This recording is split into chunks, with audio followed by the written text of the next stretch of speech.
Hello everyone. तो यार, competitive coding from scratch की आज की वीडियो में हम एक बहुत ही ज़्यादा कमाल के एसटीएल के बारे में सीखने वाले हैं।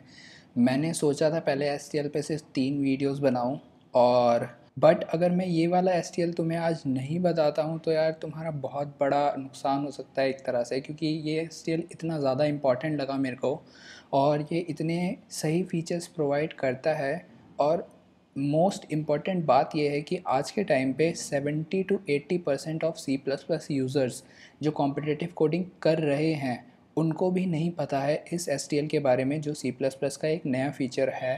तो यार, मैं उम्मीद करता हूँ कि आज की वीडियो तुम्हें बहुत ज़्यादा पसंद आएगी, तुम्हें एक नई चीज़ सीखने को मिलेगी और उससे कितने तुम्हारे काम आसानी से हो जाते हैं, जो पहले वही चीज़ इम्प्लीमेंट करना बहुत मुश्किल थी। तो यार, जिस एस टी एल की बात मैं कर रहा था उसका नाम है ऑर्डर्ड सेट ट्री।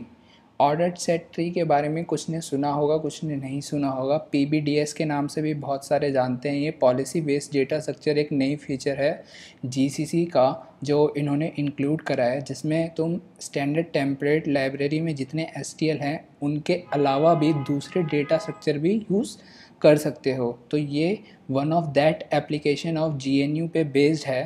तो हम बात करते हैं कि अगर आखिरकार ऑर्डर्ड सेट ट्री होता क्या है। तो यार, जैसे तुम्हारा सेट डेटा स्ट्रक्चर होता है, बिल्कुल similar he ordered set tree होता है। इन दोनों में कोई फ़र्क नहीं है इम्प्लीमेंटेशन वाइज। मतलब कि जैसे ये बने हुए हैं, जैसे सेट बना हुआ है बीएसटी के ऊपर, वैसे ही ऑर्डर्ड सेट ट्री भी ट्री बेस्ड डेटा स्ट्रक्चर है। और इसमें भी हर एक ऑपरेशन लॉग एन में होता है।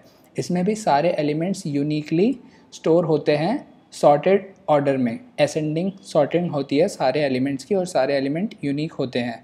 लेकिन ये सेट से 2 एडिशनल फीचर्स ज़्यादा देता है। अब वो 2 एडिशनल फीचर्स क्या हैं उनके बारे में सीखते हैं।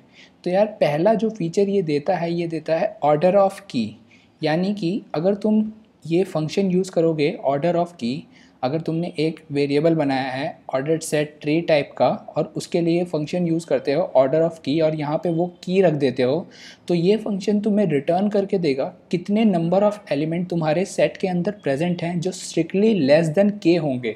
तो ये फीचर सेट में हमारे पास नहीं था, हमें काउंट करने पड़ते थे, लेकिन ये तुम्हें लॉग एन में डायरेक्टली बता देगा कि कितने नंबर ऑफ आइटम्स प्रेजेंट है तुम्हारे सेट के अंदर जो स्ट्रिक्टली लेस देन के हैं।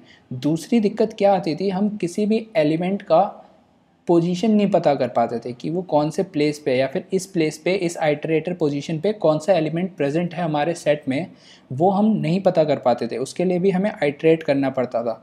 लेकिन फाइंड बाय ऑर्डर इसका एक और फीचर है। फाइंड बाय ऑर्डर में तुम के रख दोगे। के बेसिकली पोजीशन, तुम जिस पोजीशन पे देखना चाहते हो। तो पोजीशन की हम बात कर रहे हैं तो ये ज़ीरो बेस इंडेक्सिंग की तरह चलता है, यानी कि जो सेट का फर्स्ट एलिमेंट होगा वो k इक्वल्स टू 0 पे प्रेजेंट होगा। तो फाइंड बाय ऑर्डर, और यहाँ पे तुम जो पोजीशन रख दोगे तो सेट में जो वो एलिमेंट वहाँ पे प्रेजेंट होगा उस पोजीशन पे, तो वो एलिमेंट तुम्हें फंक्शन उसका आइटरेटर रिटर्न करेगा। तो ये 2 काफ़ी इंपॉर्टेंट फीचर होते हैं जो सेट में हमारे को अवेलेबल नहीं होते, जिसकी वजह से बहुत सारे क्वेश्चंस में दिक्कत आती है।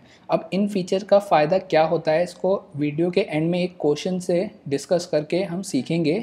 उससे पहले कुछ इंपॉर्टेंट बातें जो इस डेटा स्ट्रक्चर को यूज़ करने से पहले तुम्हें पता होनी चाहिए।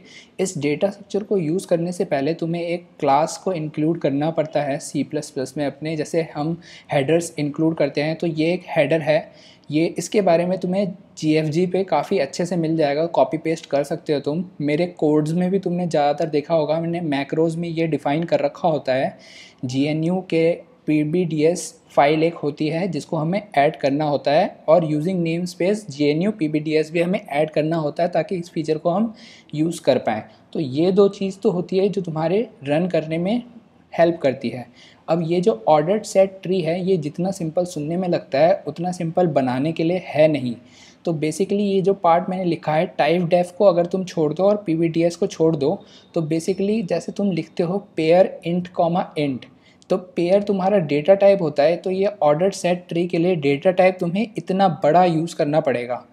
ट्री लिखोगे, फिर यहाँ पे जिस टाइप का तुम्हें सेट बनाना है तुम वो चीज़ लिखोगे, फिर यहाँ पे नल टाइप या मैप टाइप। अगर तुम्हें सेट की तरह इसको यूज़ करना है तो यहाँ पे नल टाइप आएगा। अगर तुम्हें मैप की तरह, इसको हम मैप की तरह भी यूज़ कर सकते हैं, यानी कि यही सेम फीचर्स तुम्हें मैप में भी मिल सकते हैं। किसी की में तुम्हें ऑर्डर ऑफ की मैप के लिए ढूंढना हो तो ये डेटा स्ट्रक्चर तुम्हारी उस चीज़ में भी हेल्प कर सकता है। और किस प्लेस पे कौन सी की प्रेजेंट है तो ये डेटा स्ट्रक्चर मैप के लिए भी यूज़ हो सकता है। तो यहाँ पे नल टाइप की जगह मैप टाइप तुम्हें बस लिखना पड़ेगा, तो ये बिल्कुल मैप की तरह काम करेगा। तो ये सिर्फ सेट की तरह, सेट के लिए नहीं है, ये मैप के लिए भी यूज़ हो सकता है। तो दोनों पे डिपेंडिंग कि तुम्हें क्या यूज़ करना है, नल टाइप या मैप टाइप, वो तुम पे है और क्वेश्चन पे डिपेंड करता है। फिर हम लिखेंगे लेस। लेस का सिग्निफिकेंस ये है कि सॉर्ट कैसे करेगा। अगर यहाँ पे ग्रेटर लिख देते तो ये डिसेंडिंग ऑर्डर में शायद सॉर्ट कर देता, इसके बारे में तुम डिटेल में बाद में पढ़ लेना। यहाँ पे लेस में ये जो बनाए हुए हैं मैंने टेम्पलेट के साइन, इसके अंदर हम डेटा टाइप लिखते हैं जो हमारा सेट का होता है या मैप का होता है, जो की का डेटा टाइप होगा बेसिकली जो स्टोर होगा। तो यहाँ पे हमने वो चीज़ लिख ली। फिर उसके बाद ये सिंपल यही बताता है कि ये रेड ब्लैक ट्री की इम्प्लीमेंटेशन के ऊपर बेस्ड है, तो इसको एज इट इज़ लिख देना। ये तुम्हें डिटेल में GFG पे आराम से मिल जाएगी, ये ज़्यादा टेंशन की बात नहीं है कि तुम्हें अभी लिखना पड़ेगा, या फिर मेरे कोड से भी तुम आराम से देख सकते हो। फिर उसके बाद ट्री ऑर्डर स्टैटिस्टिक से नोड अपडेट, यानी कि कोई भी अपडेट हम करेंगे तो वो अपडेट हो, तो उसके लिए बस हमने ये चीज़ यूज़ करी है। तो इतना सारा लिखने की जगह हमने टाइप डेफ कर दिया कि इस सब को क्या बना दो, मैंने PBTS के नाम से सेव करा है। बहुत सारे लोग ऑर्डर्ड सेट के नाम से इसको जानते हैं, तो ऑर्डर्ड सेट भी तुम यूज़ कर सकते हो। तो बेसिकली हम इतनी तैयारी करते हैं, इसको कभी भी यूज़ करने से पहले तो अपने प्रोग्राम की फ़ाइल में हमेशा ये चीज़ें सारी सेव करके रखना, क्योंकि ये याद नहीं रहती ज़्यादातर, तो सेव करना ज़्यादा बेटर है। हमने इम्प्लीमेंटेशन देखी थी कि फाइंड बाय ऑर्डर की क्या है, और तो इसका एक क्वेश्चन, एक एग्जांपल के थ्रू बेसिकली समझ लेते हैं कि फाइंड बाय ऑर्डर वर्क कैसे करता है। तो मैंने कहा था फाइंड बाय ऑर्डर रिटर्न करता है पॉइंटर या iterator to the kth element counting from 0 in the set in log n time. तो कॉम्प्लेक्सिटी सबकी याद रखना हमेशा ज़रूरी होती है। तो मान लो अगर मेरा सेट है 1 5 6 10 11, तो मैं अगर कहूँ कि फाइंड बाय ऑर्डर 0 करो तो ये मेरे को क्या रिटर्न करेगा। मैंने यहाँ पे पॉइंटर साइन यूज़ करा है, यानी कि फाइंड बाय ऑर्डर मेरे को पॉइंटर देगा या आइटरेटर देगा, लेकिन मेरे को वहाँ की वैल्यू अगर देखनी है तो पॉइंटर उसके आगे लगा दो, तो ये वैल्यू देगा हमें कि उस आइटरेटर पे क्या वैल्यू है। तो की हमने 0 रखा तो 0 पे हमारा 1 था, तो इसने 1 आउटपुट दिया। 2 रखेंगे तो सेकंड हमारा 6 आएगा, क्योंकि 0 बेस इंडेक्सिंग थी, तो सेकंड की के लिए हमारा 6 रिटर्न करेगा। तो आई होप तुम्हें समझ आ गया होगा और ये चीज़ याद हो गई होगी कि ये हमेशा काउंटिंग 0 से करता है। तो तुमने यहाँ पे जो k रख दिया वो kth एलिमेंट तुम्हारा सेट में बता देगा कि kth एलिमेंट क्या है, k स्टार्टिंग फ्रॉम 0, ये चीज़ याद रखना ज़रूरी है। दूसरा फंक्शन हमने पढ़ा था ऑर्डर ऑफ की। ऑर्डर ऑफ की बेसिकली क्या बताता था, तुम्हारे के से कितने एलिमेंट्स स्ट्रिक्टली छोटे पड़े हुए हैं सेट के अंदर, तो ये ऑर्डर ऑफ की तुम्हें बता देगा। तो ये भी हमेशा तुम्हारा लॉग एन में काम करता है। तो मान लो तुम्हारा सेट अगर 1 5 6 11 12 है, तो मैं चेक करता हूँ ऑर्डर ऑफ की 6 के लिए, तो क्या रिटर्न करेगा 1 और 5, तो 2 रिटर्न करेगा, 2 ही एलिमेंट प्रेजेंट थे। 25 के लिए आप देखो कि 25 तुम्हारा सेट में प्रेजेंट नहीं है, लेकिन इसको फ़र्क नहीं पड़ता कि ये के सेट में प्रेजेंट है कि नहीं है, इससे छोटे जितने भी एलिमेंट होंगे सेट के अंदर वो तुम्हें डायरेक्टली उसका काउंट बता देगा। तो वो 5 है। अगर तुमने 1 के लिए चेक करा तो 1 से स्ट्रिक्टली छोटा होने का मतलब होता है कि इक्वल भी नहीं चलेगा, तो 0 इस केस में आंसर आ जाएगा। तो आई होप इसके दोनों ऑपरेशन तुमने समझ लिए होंगे, और इसके जितने भी सेट के ऑपरेशंस होते हैं तो वो सारे ऑपरेशंस तो ये कर ही सकता है। इसमें डेटा इंसर्ट करवाना भी सेम होता है जैसे सेट में इंसर्ट करवाते हैं, सारी चीज़ें सेम होती है सेट की तरह, बस यही दो एक एडिशनल इसके फंक्शंस होते हैं या फीचर्स कह लो जो सेट में नहीं होते और इसमें प्रेजेंट होते हैं। तो जिस क्वेश्चन की मैं बात कर रहा था कि इस क्वेश्चन के थ्रू सीखेंगे कि ये कितनी ज़्यादा हेल्प कर देता है किसी एक मुश्किल इम्प्लीमेंटेशन क्वेश्चन को आसान बनाने में, तो मैं कहता हूँ कि तुम्हें अगर number of inversion pair count करने हो एरे के अंदर तो तुम वो कैसे सॉल्व करोगे। अब बहुत से लोगों को इन्वर्जन पेयर के बारे में नहीं पता होगा, ये क्वेश्चन बहुत ज़्यादा फेमस है, बहुत बारी इंटरव्यूज़ में भी पूछा गया है, इन्वर्जन पेयर काउंट करके बताओ एक एरे के अंदर, या बहुत सारे अलग अलग क्वेश्चन में भी आता है। तो इसका मीनिंग भी आज समझ लेते हैं। ये एक नई चीज़ है, जिनको नहीं पता वो सीख जाएंगे, और जिनको पता है तो उनका एक बेटर वे पता चलेगा कि कैसे ये चीज़ हम बहुत छोटे से कोड में कर सकते हैं और बहुत एफिशिएंटली कर सकते हैं। तो इन्वर्जन पेयर क्या होते हैं बेसिकली कि मान लो तुम्हारे कोई दो इंडेक्स हैं एरे के अंदर i और j। i तुम्हारा कम है j से, यानी कि i वाले एलिमेंट के बाद में आएगा jth एलिमेंट, ये कंडीशन है पहली कि i तुम्हारा लेस देन j होना चाहिए, लेकिन a ऑफ i तुम्हारा बड़ा होना चाहिए a ऑफ j के लिए। तो अगर i तुम्हारा लेस देन j है और a of i greater than a of j है तो ये एक इन्वर्जन पेयर बनाता है, तो इसको 1 काउंट कर लेंगे। तो ऐसे कितने इन्वर्जन पेयर तुम्हारे एरे के अंदर प्रेजेंट हैं हमें ये निकालना है। तो एक एग्जांपल के थ्रू इस क्वेश्चन को और अच्छे से समझ लेते हैं। तो मान लो मैंने ऊपर सबकी पोजीशनिंग दे दी 0 1 2 3 4, 5 एलिमेंट है मेरे एरे के अंदर, तो ये पाँचों एलिमेंट है, तो इनमें इसमें कितने इन्वर्जन पेयर हैं, तो उसका आंसर होगा 6। तो कौन कौन से इन्वर्जन पेयर होंगे, तो मैंने कहा 5 और 2। अब देख रहे हो 5 का इंडेक्स 0 है, 2 का इंडेक्स 2 है, तो बेसिकली i तुम्हारा लेस देन j है but a of i greater than a of j है। तो 5 2 हो गया, फिर 5 1 हो गया, फिर 6 2 हो गया, फिर 6 1 हो गया, और 7 1 हो गया, 2 1 हो गया। तो ये 6 तुम्हारे इन्वर्जन पेयर होंगे। तो इसको हम कैसे निकाल सकते हैं ऑर्डर्ड सेट ट्री के हेल्प से, या इसको जनरली अगर तुम सॉल्व करना चाहते हो तो कैसे सॉल्व करोगे। तो यार नाइव अप्रोच तो यही होगी कि हर एक एलिमेंट के लिए चेक कर लें कि इसके आगे कौन कौन से एलिमेंट हैं जो इससे छोटे हैं, तो वो उस एलिमेंट के साथ एक इन्वर्जन पेयर बनाएगा। लेकिन ये n² अप्रोच होगी जो 10 की पावर 5 वाले कंस्ट्रेन में बिल्कुल भी नहीं चलेगी, टाइम लिमिट एक्सीडेड आ जाएगा। तो यार जितने लोगों ने पहले ये क्वेश्चन सॉल्व करा होगा तो उन्होंने बेसिकली ज़्यादातर ने मर्ज सॉर्ट से सॉल्व करा होगा, क्योंकि मर्ज सॉर्ट ही इसका एफिशिएंट सॉल्यूशन देता है हमें n log n में। लेकिन तुमने अगर मर्ज सॉर्ट कभी इम्प्लीमेंट करा होगा तो उसका कोड काफ़ी लंबा होता है, बहुत लोगों को रिकर्जन नहीं आता, तो उनसे वो इम्प्लीमेंट नहीं हो पाता। या इसका कोई भी इम्प्लीमेंटेशन होता है, अगर तुम्हें कोई बहुत ज़्यादा बढ़िया इम्प्लीमेंटेशन होगा जो तुम्हें पता है मर्ज सॉर्ट के अलावा, तो वो कमेंट सेक्शन में ज़रूर बताना मुझे। बाकी जिन्होंने ये क्वेश्चन कभी नहीं करा और जिनको मर्ज सॉर्ट नहीं आता, तो उनके लिए मैं एक बेटर वे बताता हूँ कि हम इसको ऑर्डर्ड सेट ट्री से कितनी आसानी से सिंपल से फॉर लूप में 4 लाइन के कोड में ख़त्म करके सॉल्व कर सकते हैं। तो यार इस क्वेश्चन के कोड्स को समझने से पहले एक छोटी सी रिक्वेस्ट है तुम सबसे। यार अगर तुम्हें मेरा वर्क अच्छा लग रहा है और तुम्हें चैनल के कंटेंट पसंद आ रहे हैं तो इसको प्लीज़ जितना ज़्यादा शेयर कर सकते हो उतना ज़्यादा शेयर करो। बहुत ही जल्द हम अपना फेसबुक पेज बनाने वाले हैं, इंस्टाग्राम पेज बनाने वाले हैं, क्योंकि बहुत सारे लोग धीरे धीरे ऐड होते जा रहे हैं ग्रुप्स में, तो व्हाट्सएप ग्रुप कंटेन नहीं कर पा रहा है। तो इस वजह से हम चाह रहे हैं कि हम कोई एक ऐसा प्लेटफॉर्म चुनें जहाँ पे हमारी पूरी एक कम्युनिटी क्रिएट हो जाए और वहाँ पे सब एक दूसरे की हेल्प कर पाएँ।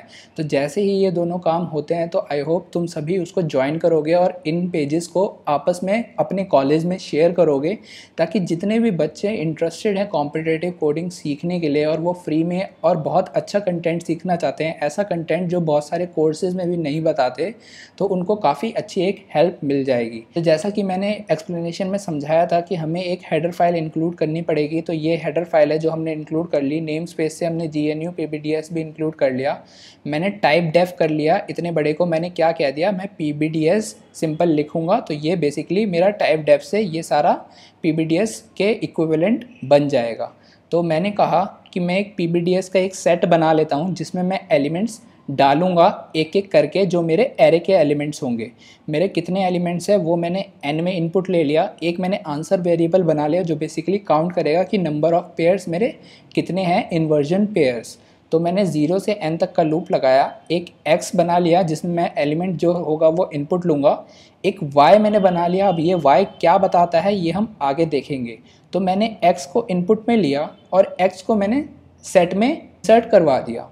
तो मैं कहता हूँ कि मान लो अगर मेरे को ये देखना हो किसी भी एक एलिमेंट के लिए कि उसके आगे कितने एलिमेंट हैं जो उससे छोटे हैं, तो इसके लिए मेरे को पहले उसके आगे सारा ट्रेवर्स करना पड़ेगा बार बारी। इसके बजाय अगर मैं ये देख लूँ कि अगर मैं करंटली इस 2 पे खड़ा हूँ तो इस 2 के लिए कितने ऐसे एलिमेंट हैं जो आ चुके हैं वो इससे बड़े हैं, तो बेसिकली सेम बात तो हो गई कि अगर 2 से ये 2 एलिमेंट बड़े हैं तो ये 2 इन दोनों के साथ इन्वर्जन पेयर बनाएगा। सेम बात पड़ती, क्यों सेम बात पड़ती, क्योंकि 5 के लिए अगर तुम ये देखोगे कितने ऐसे एलिमेंट हैं जो इससे आगे छोटे हैं, तो 2 भी उनमें से एक होगा। तो इसके आगे छोटे कितने हैं या तो ये देख लो, या इसके 2 के पहले बड़े कितने हैं ये देख लो। तो मैं यही देखता जाऊंगा, इस लॉजिक में मेन यही बात है, मैं यही देखता जाऊंगा कि 2 से बड़े कितने हैं। अगर ये किसी तरह मैं काउंट कर लूँ तो मेरा वो आंसर आ जाएगा। जैसे 2 से बड़े मेरे 2 एलिमेंट हैं, तो मैंने कहा ये 2 इन दोनों के साथ पेयर बनाएगा। फिर 1 से बड़े मेरे कितने एलिमेंट हैं, तो ये चारों एलिमेंट हैं जो 1 से बड़े हैं, तो ये चारों मेरे 1 के साथ पेयर बनाएंगे। तो टोटल पेयर मेरे कितने हो गए, मेरे टोटल पेयर 6 हो गए, जो कि मेरा आंसर था। अब ये चीज़ ऑर्डर्ड सेट ट्री से हम कैसे निकालेंगे कि 2 से पहले कितने ऐसे एलिमेंट हैं जो 2 से बड़े हैं। तो अगर मैं 2 पे खड़ा हूँ तो मैंने अगर फंक्शन का यूज़ करा ऑर्डर ऑफ की 2 के लिए, तो ये मेरे को बताएगा कि 2 से छोटे कितने एलिमेंट सेट में प्रेजेंट हैं। तो उससे मेरे को ये कैसे पता लगेगा कि इससे पहले कितने बड़े एलिमेंट आए। तो वो इस तरीके से पता लगेगा कि मान लो मैंने कहा कि मैंने एलिमेंट एक एक करके मैं डालता जा रहा हूँ, यानी कि मैंने अभी पूरे एरे में ट्रैवर्स नहीं करा है, पूरे एरे के एलिमेंट नहीं डाले हैं। तो मान लो पहले मैंने 5 डाला, y में मैंने क्या स्टोर करवा लिया, सेट 1 में ऑर्डर ऑफ की ऑफ 5, यानी कि 5 से छोटे कितने एलिमेंट हैं अभी सेट में। तो सेट में अभी एक ही एलिमेंट है, तो y में मेरा 0 चला गया।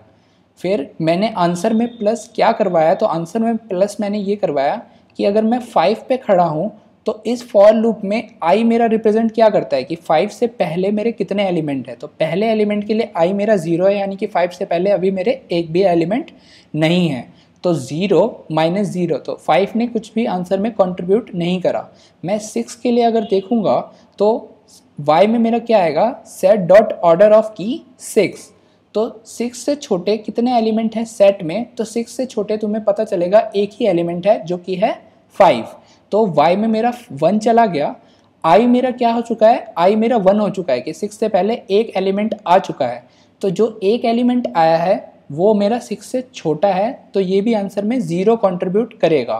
तो 2 के लिए जब मैं चेक करूँगा कि कितने एलिमेंट ऐसे हैं सेट में जो मेरे 2 से छोटे हैं, तो उसका आंसर y में आ गया 0। और i मेरे को क्या बताएगा कि सेट में 2 से पहले कितने एलिमेंट ऐड हो चुके हैं, तो i होगा 2। तो 2 माइनस 0, तो आंसर में 2 कंट्रीब्यूट हो गया। यानी कि मैं इसमें ये लॉजिक लगा रहा हूँ कि किसी भी एलिमेंट से कितने छोटे एलिमेंट हैं, मैं अगर ये पता लगा लूँ और टोटल कितने एलिमेंट है उससे उसको सब्ट्रैक्ट कर दूँ, तो कितने बड़े एलिमेंट मेरे इससे पहले आ चुके हैं, मेरे को इसका काउंट आराम से पता लग जाएगा। और जितने बड़े मेरे इससे पहले आ चुके होंगे वही मेरा इसके साथ पेयर बनाएंगे, तो वो मैं आंसर में प्लस करवा दूंगा। तो ऐसे ऐसे करते जब हम 1 के लिए जाएंगे तो 1 के लिए देखेंगे कि कितने एलिमेंट इससे छोटे हैं, तो उसका आंसर आएगा 0। लेकिन 1 से पहले कितने एलिमेंट आ चुके हैं, तो आई उस समय 4 होगा, तो 4 एलिमेंट हैं। छोटे कितने हैं, 0, यानी कि कितने एलिमेंट बड़े हैं, 4 एलिमेंट बड़े हैं। तो जितने एलिमेंट बड़े होंगे 1 से पहले वो आंसर में कंट्रीब्यूट करेंगे, तो आंसर में हम सिंपली वो प्लस करवा देंगे और सी आउट आंसर करेंगे। तो हमारा आंसर तुम देख सकते हो जैसे कि 6 आंसर आ गया है। तो इन्वर्जन काउंट करना कितना ज़्यादा सिंपल हो सकता है, बस ये 4 लाइन के कोड में तुमने देख लिया, हमने इन्वर्जन पेयर काउंट कर लिए। इसके दूसरे इम्प्लीमेंटेशन ज़रूर देखना, GFGP की इन्वर्जन काउंट कैसे कर सकते हैं। हर एक मेथड से कुछ ना कुछ नया सीखोगे। इसका फ़ायदा तुम्हें जब भी पता चलेगा जब तुम दूसरे इम्प्लीमेंटेशन देखोगे। बहुत ही जल्दी 1-2 दिन में मैं अपनी जो हमारी वेबसाइट है कोड डिगर नाम करके, उस पर ऑर्डर्ड सेट ट्री के क्वेश्चन अलग से डाल दूंगा, क्योंकि इसका क्वेश्चन जल्दी मिलते नहीं है, ये बहुत नया डेटा स्ट्रक्चर है। तो कल रात 8 बजे तक मैं मोस्टली कोशिश करूँगा कि एटलीस्ट 10 क्वेश्चन इसके ऐड कर लूँ, ताकि तुम वहाँ से ये आराम से सॉल्व कर पाओ। साइट का लिंक तुम्हें डिस्क्रिप्शन बॉक्स में मिल जाएगा। किसी भी वीडियो में कोई भी PDF का यूज़ होता है नोट्स की तरह, तो उसका लिंक हमेशा वीडियो के डिस्क्रिप्शन में मिल जाएगा। ये सारी चीज़ें हफ्ते के एंड में यानी कि संडे को गिटहब पे अपडेट हो जाएंगी। तो किसी ने कोई भी रिसोर्स मिस करा हो, अब तक कोर्स में जितने रिसोर्सेज शेयर हुए हैं, तो उसको भी, उसका लिंक भी तुम्हें डिस्क्रिप्शन में मिल जाएगा गिटहब रेपोजिटरी में। वहाँ पे हर एक फाइल को खोल के देखना, तो कोई भी ऐसे रिसोर्स जो तुमने मिस करा है तो वहाँ से वो तुम्हें मिल जाएगा। चाहे वो कॉम्पिटिटिव प्रोग्रामिंग 3 की बुक हो या डेटा स्ट्रक्चर कैसे सीखना है बेसिक सा, तो ये सारी चीज़ें मैंने वहाँ पे पहले से ऐड कर रखी हैं। एरे का टॉपिक, नंबर थ्योरी का टॉपिक या पास्ट के हमारे जितने कॉन्टेस्ट हुए हैं, ये सब चीज़ें तुम्हें गिटहब पे आराम से मिल जाएंगी। तो मैं उम्मीद करता हूँ यार तुम्हें हमारा वर्क अच्छा लग रहा होगा और तुम नई नई चीज़ें धीरे धीरे हर वीडियो के साथ सीख रहे होगे। तो यार मिलते हैं अपने नेक्स्ट वीडियो में। Thank you so much guys.